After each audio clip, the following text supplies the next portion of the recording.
क्या आपने कभी ऐसा फ़ील किया है कि आप अपने आप के लिए बोलें कि मैं इस चीज़ में फ़ेल हो जाऊँगा या फिर एक छोटी-सी गलती से आप बोलें कि मैं कैपेबल ही नहीं हूँ इस काम को करने के लिए। तो आपके अंदर से वो फ़ीलिंग आई और आपने कन्क्लूज़न निकाल लिया कि आप कैपेबल ही नहीं हैं या फिर कोई भी फ़ीलिंग जो आपकी इंटरनल फ़ीलिंग आ रही है, उससे आप आउटसाइड की जो रियलिटी है उसको नज़रअंदाज़ करके अपनी फ़ीलिंग्स को ही फैक्ट समझने लगते हैं। तो साइकोलॉजी में इसे कहते हैं इमोशनल रीजनिंग।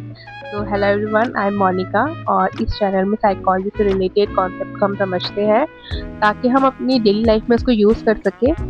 सो आज का जो टॉपिक है वो हमारा है इमोशनल रीजनिंग के बारे में। तो ये एक कॉग्निटिव डिस्टॉर्शन होता है। इसका मतलब है कि जब कभी इंसान अपनी इंटरनल फीलिंग्स के बारे में सोचता है, वो उसे फैक्ट मानने लगता है और आउटसाइड की जो रियलिटी है उसको देखे बिना ही किसी कंक्लूजन पे आता है। इसे हम एग्जांपल के थ्रू समझते हैं। मान लीजिए कि आप मैसेज कर रहे हैं किसी को और आपको घंटों तक रिप्लाई ही नहीं आया है, तो आपके अंदर से फीलिंग आएगी, आपका ब्रेन आपको कहेगा कि आप इग्नोर हुए जा रहे हैं, सामने वाला पर्सन आपको इग्नोर कर रहा है।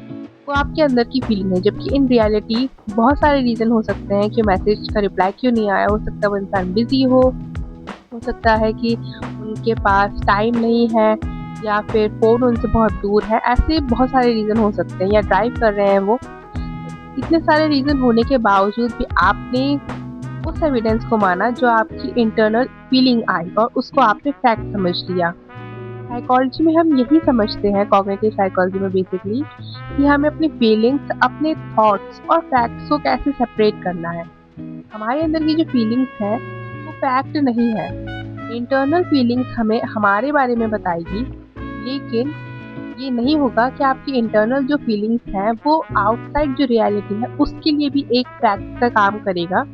सो नेक्स्ट टाइम जब भी आप ऐसा सोचें कि आपको अंदर से कोई फीलिंग आ रही है, तो उस आपको सोचना है, पॉज़ लेना है और आपको अपने आप को बोलना है कि ये कोई फैक्ट नहीं है, ये मेरी अंदर की फीलिंग्स है। और आपको क्या ये ढूँढना है कि कोई एविडेंस इस चीज़ का है कि नहीं है कि आपको ये मानना है या नहीं मानना है।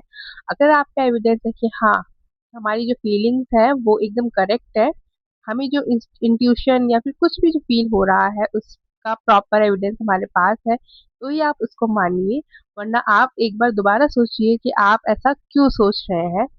तो नेक्स्ट टाइम मिलते हैं नेक्स्ट किसी कॉन्सेप्ट के साथ। तब तक के लिए आप इस वीडियो को देखिए और अपने थॉट शेयर कर सकते हैं कमेंट सेक्शन में। Thanks so much for watching.